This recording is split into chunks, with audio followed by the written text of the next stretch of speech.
আসসালামু আলাইকুম, কি অবস্থা সবার? আমি ফাহিম, পড়াশোনা করছি ঢাকা মেডিকেল কলেজে। আরেকটি কিউএনএ সেশন নিয়ে হাজির হলাম। তো তোমরা প্রশ্ন করতে থাকো, ইনশাল্লাহ আমাদের কিউএনএ সেশন চলতে থাকবে। কমেন্টে প্রশ্ন করে দিও, যে যার যা প্রশ্ন মনে আসে, মানে মেডিকেল রিলেটেড বা হচ্ছে এইচএসসি রিলেটেড, ইনশাল্লাহ আমি উত্তর দিব। তো আজকের প্রশ্নগুলো হচ্ছে যে ভাইয়া ফোন এডিকশন কিভাবে কমাবো। তো ফোন এডিকশন কমাবো কিভাবে? আচ্ছা, যে প্রশ্ন করছো অবশ্যই এই কারণে করছো যে ফোন এডিকশনের কারণে পড়ালেখা হয়তো করতে পারো না, এর জন্য জিজ্ঞেস করছো যে ফোন এডিকশন কিভাবে কমাবা। তো জিনিসটা তোমার জন্য আমার উত্তর একটাই, যে আসলে ফোন এডিকশন কমানোর অন্যতম উপায় হচ্ছে যে তুমি যেটা তোমার টার্গেট, এটাকে প্রায়োরিটি দিতে হবে। তোমার টার্গেট যদি হয় হচ্ছে মেডিকেলে পড়া বা এইচএসসিতে ভালো করা বা ইঞ্জিনিয়ারিং পড়া বা হচ্ছে ভার্সিটিতে পড়া, তোমার ওই জিনিসটাকে প্রায়োরিটি দিতে হবে। তোমার ওই জিনিসটা যতক্ষণ না তুমি ওই জিনিসটা ফুলফিল হচ্ছে, ততক্ষণ তোমার পড়ালেখা করতে হবে।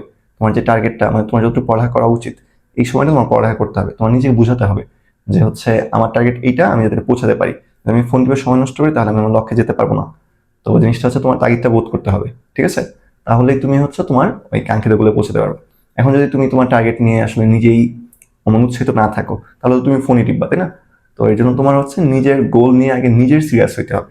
না, আমার এটা লাগবেই, আমার চান্স পাওয়া লাগবেই। তাহলে দেখবা হচ্ছে তোমার ফোন টিপা আস্তে আস্তে কমে যেতেছে, ঠিক আছে?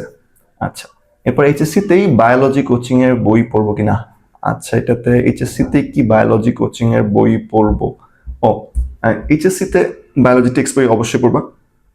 কোচিং এর বই বলতে, কোচিং এর বই আসলে পার্সোনালি আমি পড়ছিলাম, অনেকে পড়ে অনেকে পড়ে না।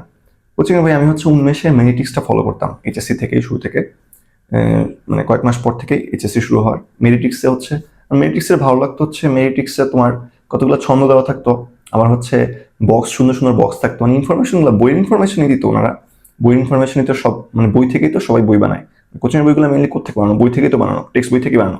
হাসান স্যারের বই, আজমল স্যারের বই, আরও যে বায়োলজি স্যার ম্যাডামের বই আছে, যেমন মাজেদা ম্যাডামের বই, আলিম স্যারের বই, এগুলো থেকেই বানানো, এগুলো থেকে বানানো। কিন্তু জিনিসগুলো কি, জিনিসগুলো হচ্ছে ওনাদের ইনফরমেশনগুলো খুবই হচ্ছে সাজায় গুছিয়ে দেওয়া, যাতে আমাদের মনে রাখা সহজ হয়। তো আমি মেডিটিক্স ফলো করতাম। তোমার চাইলে অন্যান্য কোচিং এর বইও ফলো করতে পারো। কোচিং এর বইগুলোর ফ্যাসিলিটিটা হচ্ছে এটাই, যে এমসিকিউর জন্য ওই বইগুলো এইভাবে সাজানো যাতে মেডিকেল অ্যাডমিশন টেস্টে তুমি বায়োলজির মেইন লাইনগুলো তোমার খুব চোখে মানে ভাসতে থাকে, মানে এমনভাবেই প্রেজেন্ট করা থাকে, মানে খুব গুছিয়ে দেওয়া থাকে। তো সেক্ষেত্রে তুমি ফলো করতে পারো, মনে হয় এমসিকিউতে কিছুটা হলে হেল্প পাবা।